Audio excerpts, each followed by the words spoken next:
Onyeka, thank you so much for joining us. I know you are focused, your coverage is really the industrial goods sector, but before we get to that, just want to get your perspective on the volatility we're seeing in the markets today. And I made this point with an analyst yesterday that, as many will argue, the market never goes up in a straight line.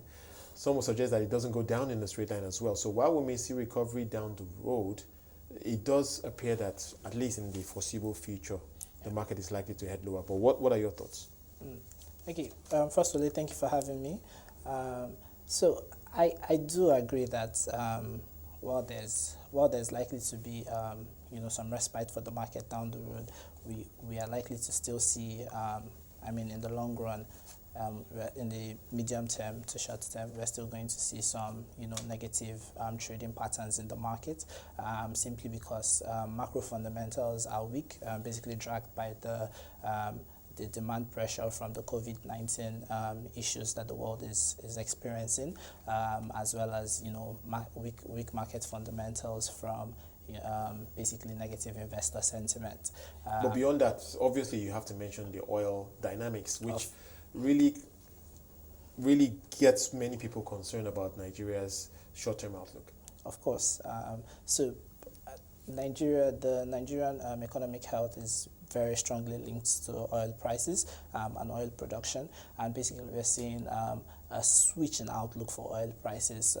In short, from the budget benchmark price of $57, many are calling for a revision of that, pricing estimate, because it seems very unlikely that would hit that. Oil prices touched around $29 yesterday and today, and many are expecting that this feud between Saudi Arabia and Russia might extend sometime into H2, and so we might see oil prices lower for longer. All right, so let's begin to talk specifics now. Now, the industrial goods sector, which is led by Dangote Cement, which was down 10% today. I want you to speak to the outlook, because earlier I was listening to some analysis on the outlook for some businesses in certain sectors, which companies will be hardest hit, which companies will not survive this decline or this slowdown. Your perspective on the industrial goods sector and the cement producers as a whole, would you say that they have any major vulnerabilities right now, or would you say they're in a good place?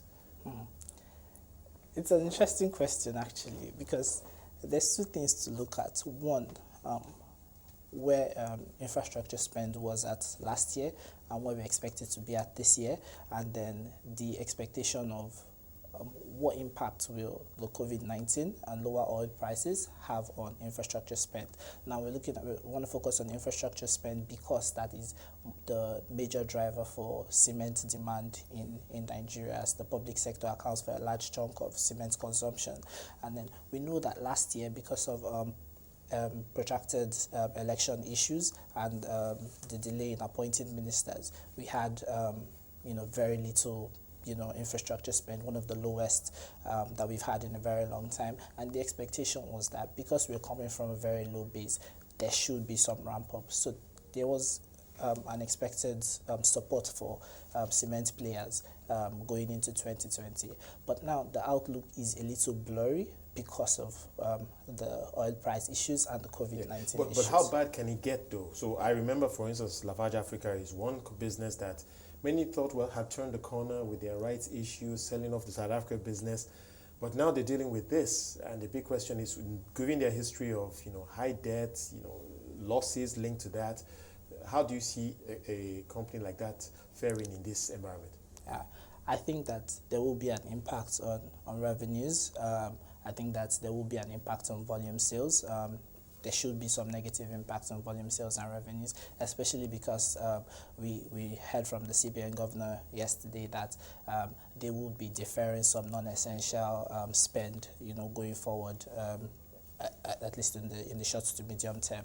And so we're expecting that most of the major infrastructure projects that have not neared completion yet might be affected in the short term. So there might be some minor impacts here and there, but because of the low base from 2019, again, there's still some expectation of growth here. So again, not very strong volumes or very strong revenues, but just because of a low base, we still expect. But do you see the market share dynamics changing at all? We know clearly Dangote Cement is the market leader, and it's perhaps the strongest, clearly, in terms of its financial strength and resilience there.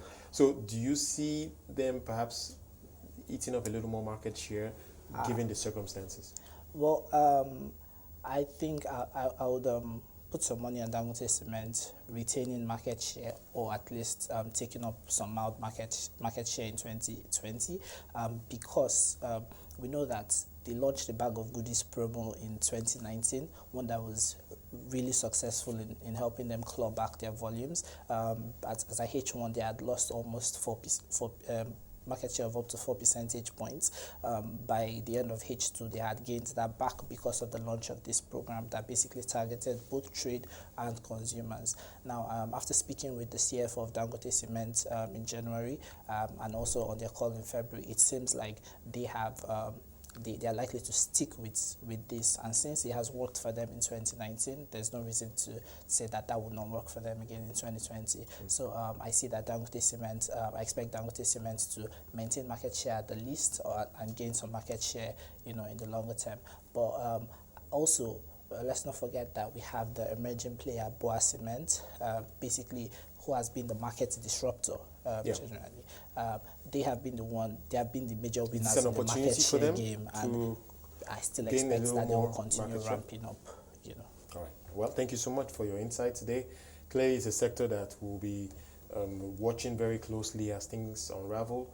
Onyeka Ijeoma is an analyst at Vetiva Research.